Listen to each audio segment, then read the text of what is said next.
Godown બનાવવા માટેની સહાયની રકમ ડબલ કરવામાં આવી છે તેની બાબતે આજે ચર્ચા કરશું કઈ રીતે ફોર્મ ભરવું શું ડોક્યુમેન્ટ જોઈશે તે તમામ બાબતની તમને માહિતી અહીંયા મળી જવાની છે તો આપણી બનાસની ખેતી ચેનલને હજુ સુધી સબસ્ક્રાઇબ ના કરે તો સબસ્ક્રાઇબ કરો અને તેની બાજુમાં આપેલું બેલનું આઇકોન છે તે અવશ્ય દબાવો અને આ વિડીયો તમારા મિત્રો સુધી પણ શેર કરજો તો રાજ્યના ખેડૂતોને કૃષિ પેદાશોમાં સારા ઉત્પાદન મળવા છતાં કમોસમી વરસાદ વાવાઝોડું અતિવૃષ્ટિ તેમજ અન્ય પરિબળોથી ઉત્પાદનની ગુણવત્તા પર માઠી અસર થાય છે તેમજ લાંબા સમય સુધી પાક સંગ્રહ સ્ટ્રક્ચર માટેની યોગ્ય વ્યવસ્થા ન હોવાના લીધે પાકનો બગાડ થાય છે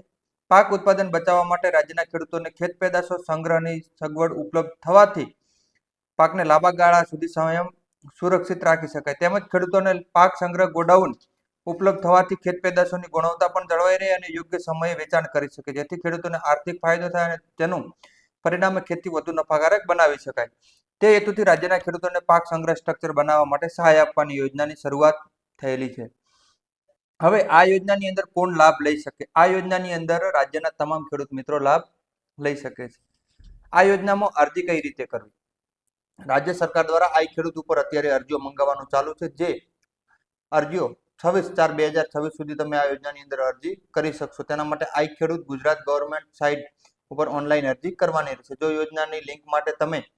નીચે ડિસ્ક્રિપ્શનમાં લિંક આપેલી છે ત્યાં જઈને પણ તમે કરી શકો છો અથવા તો આ ખેડૂત પોર્ટલ ઉપર તમે અરજી કરી શકો છો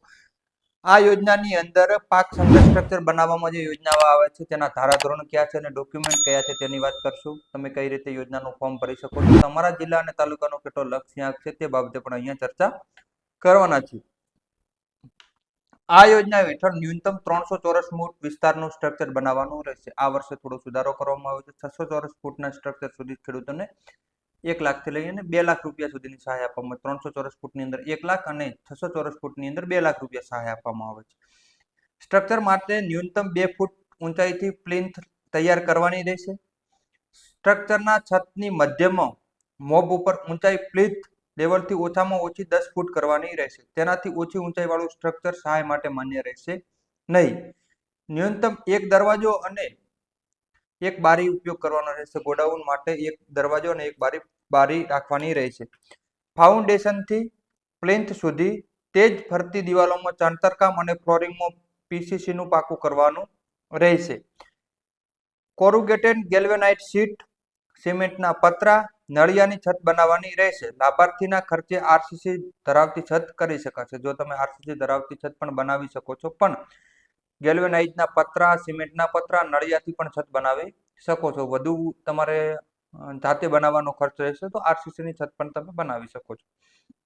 ખેડૂતે મંજૂરીને આધીન પોતાના ખેતર ઉપર અન્ય હયાત સ્ટ્રક્ચરની એક પાકી ભીત અથવા સ્ટ્રક્ચર માટે ઉપયોગમાં લીધેલ હશે તો તે ગ્રાહ્ય રાખવાની રહેશે હયાત સ્ટ્રક્ચર છે અને તેનો એક બાજુ તમે ભીંતનો ઉપયોગ કરી લીધો તો તે અમલ ગ્રાહ્ય રહેશે આ પાક સંગ્રહ સ્ટ્રક્ચરનો ઉપયોગ ટ્યુબવેલ અને કુવાની ઇલેક્ટ્રિક રૂમ તરીકે ઉપયોગ કરી શકાશે નહીં તમે આનો ઉપયોગ અન્ય રીતે ઉપયોગ કરી શકશો નહીં પાક સંગ્રહ સ્ટ્રક્ચર માટે જ કરવાનો રહેશે તમે કુવા અથવા ટ્યુબવેલ માટે જે ઇલેક્ટ્રિક રૂમ હોય છે તેનો ઉપયોગ તે જગ્યાએ આ ગોડાઉનનો તમે ઉપયોગ કરી શકશો નહીં આ યોજના હેઠળ ન્યૂનતમ 300 ચોરસ ફૂટનું કોન્ક્રીટેબલનું પ્રી ફેબ્રિકેશન સ્ટ્રક્ચર પણ માન્ય ગણાશે ન્યૂનતમ સ્પેસિફિકેશન કરતાં વધારે મોટું અનુકૂળ સ્ટ્રક્ચર ખેડૂતો પોતે ખર્ચે બાંધી શકશે તમારે 300 ચોરસ ફૂટની સહાય મળશે તમારે મોટું ગોડાઉન બનાવવું છે તો તમે બનાવી શકો છો પણ તમને સહાય 300 ચોરસ ફૂટની જ મળશે આ વર્ષથી 600 ચોરસ ફૂટની મળશે એટલે તમને 2 લાખ રૂપિયા સુધી સહાય મેળવવા પડશે તમે 1000 ફૂટનું બનાવો તો ગવર્મેન્ટને કોઈ પ્રોબ્લેમ નથી પણ બાકીનો ખર્ચ તમારે કરવાનો રહેશે હવે સ્થાનિક પરિસ્થિતિને ધ્યાને રાખીને ન્યૂનતમ 400 ફૂટ સુધીનું બાંધકામ માન્ય રહેશે અને 300 ચોરસ ફૂટથી નાનું બાંધકામ યોજના હેઠળ સહાય મળવાપાત્ર રહેશે નહીં 300 ચોરસ ફૂટથી નીચેનું સ્ટ્રક્ચર હશે તો સહાય મળવાપાત્ર રહેશે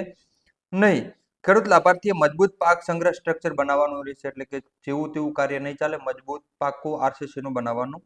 રહેશે આ યોજનાની અંદર સહાયનો ધારાધોરણની વાત કરું તો કુલ ખર્ચના 50% અથવા તો 1 લાખ રૂપિયામાંથી જે ઓછું હશે તે મળવાપાત્ર રહેશે તમે જે ખર્ચ કરો છો તેના 50% રૂપિયા અથવા તો 1 લાખથી ઓછું હવે આ વર્ષે જે તેની અંદર 300 ચોરસ ફૂટની જગ્યાએ તમે 600 ચોરસ ફૂટનું ગોડાઉન બનાવો છો તો તમને રૂપિયા 2 લાખ અથવા તો 50% રકમથી ઓછું બંનેમાંથી જે ઓછું હશે તે મળવાપાત્ર રહેશે તમે ગોડાઉન બનાવો છો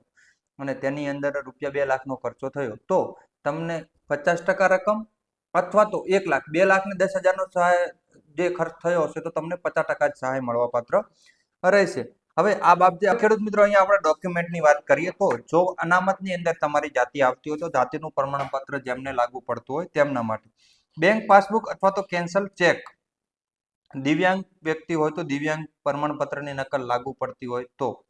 સંયુક્ત ખાતેદારીના કિસ્સામાં બાહેધરી પત્રક, જમીનમાં એક કરતા વધારે નામ છે તો તમારે બીજી જે જમીન ધારક નામ છે તેનું બાહેધરી પત્રક રજૂ કરવાનું રહેશે. આધાર કાર્ડ,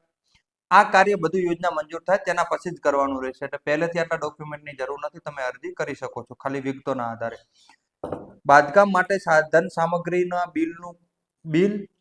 અથવા તો ખર્ચની પાવતી અથવા તો વિગતોનું સેલ્ફ ડિક્લેરેશન કે ભાઈ અમે આટલો ખર્ચો કરીશું તેનું સેલ્ફ ડિક્લેરેશન જાહેર કરવાનું રહેશે. અરજીની સહીવાળી નકલ, તમે જે અરજી કરો છો તે અરજી સાચવીને રાખજો, તેની સહીવાળી નકલની જરૂરિયાત રહેશે. 7, 12 અને 8 આની નવી લેટેસ્ટ નકલ. લાભાર્થી સાથે પાક સંગ્રહ સ્ટ્રક્ચરનો ફોટો લેટ લિંક સાથે દિવાલ સાથે તમે જે સાઈડમાં લખેલું હોય તેનો લાભાર્થીનો પાક સંગ્રહ સ્ટ્રક્ચરનો ફોટો જરૂરી રહેશે. ખેડૂત સાથે પાક સંગ્રહ સ્ટ્રક્ચર ગોડાઉનનો ફોટો, તમારી સાથે ગોડાઉનનો પણ ફોટો રહેશે. પાક સંગ્રહ સ્ટ્રક્ચર ગોડાઉનનો એકલો ફોટોની જરૂરિયાત રહેશે. આધાર કાર્ડ, જાતિનું પ્રમાણપત્ર લાગુ પડતું હોય તો, સંયુક્ત ખાતેદારીના કિસ્સાની અંદર બાહેધરી પત્રક, જે ડોક્યુમેન્ટની મેં તમને વાત કરી તે, બેંક પાસબુક અથવા તો કેન્સલ ચેક